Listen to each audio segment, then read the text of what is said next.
Hello, I'm Bruce Zimmerman, and this is the Open Line Garden Show podcast for this week.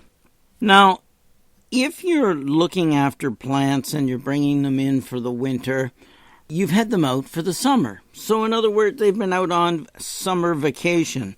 And one of the plants that are valuable and should actually be done this way, out for the summer, in for the winter, are azaleas. Now, azaleas are rhododendrons.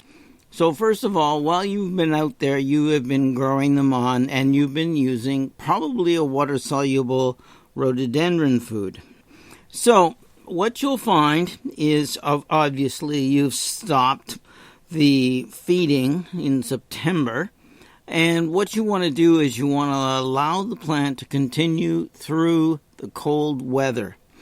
Now, this may mean, for those of you who do not have trees with a heavy canopy on them, that you may want to put remake cloth or be able to bring them into the garage, let's say, into, in other words, unheated area for quite a while.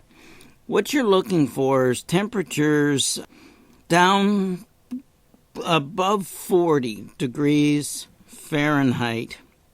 So that means you want them out there as long as possible. And what they're going to be doing in that period of time is setting their flower buds.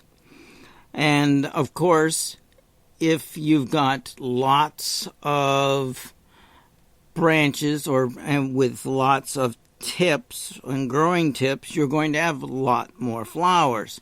So a lot of people have done a little trimming throughout the growing season if they're growing excessively well. In other words, to make sure that they sprout sideways so that they fill in, they're nicely shaped, and of course, the more tips, the more blooms. So sometime between the time that it hits 40 to 50 degrees, you can bring them inside. But you also need to store them in an area that is very, very cool. And that's the key, and that's one of the other reasons why you keep them out there for as long as possible.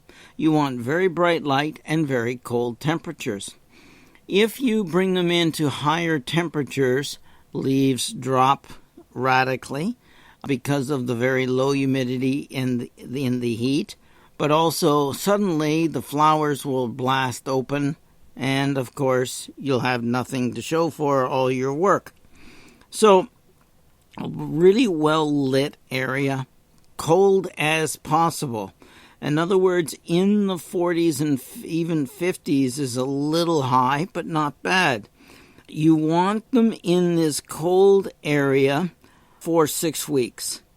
Now, if it's in a little bit lower light, I hesitate to say this because people's interpretation of lower light and higher light in the wintertime is very, very difficult to educate people. So you're going to have to try it. So good light, but cold, okay, for 6 weeks. And what that does is it really makes sure that all those flower buds are truly set. They're all there, but they need to be set and given a slight dormancy. Then what you'll do is you'll bring it in and go and put it into a well-lit area below 60, where it gets cooler at night. Now, with our setback thermometers, our houses are like that. So you will know that if you have an area where you're going to drop it back basically at nighttime, but give you lots of light and cool temperatures, no higher than in the low 60s, then that would be perfect. They will reflower in a location like this in about 3 to 4 weeks from this point on. So that means the easier it is to get them to rebloom, the easier is all about the temperature and the timing. So that's important. So follow the timing. Some varieties of azaleas are a little more difficult and a little longer, but you'll be able to manage it and maybe even adjust to it. But that's what you want to do with azaleas, and you'll get, of course, those gorgeous ones that you see in the grocery stores for quite a bit of money. You'll be able to do that every year, and they'll only get bigger and better. And that's one of the beauties of redoing this and actually doing the work. It's worth it just for that reason. A lot of people find that they do bloom at Christmas time through the new year as well, doing this method. It really depends on when you get to do the treatments and the 6 weeks, etc., and the cold temperatures. So a lot has to do with where you live. And of course, the season, right? In other words, did we have a warm fall or a cold fall? It's something that will adjust each year. Now, cyclamens are another one. I have a mother-in-law in New Zealand who just sits it in the corner, in a dark corner, and just watches it do its own thing for like 10 years now, and it blooms every year for her. Don't ask, okay? Cyclamen are a corm that basically sits at the soil surface. This is because you do not want to get water in the crown. It has a tendency to rot out the crown. If this plant gets too wet or too dry, then it starts to either yellow leaves or wilt. And very often, if it's too dry, a little bit of water and it will come back up again. But leaves, of course, will yellow and continue to yellow, and you'll have to pull and twist the leaves off.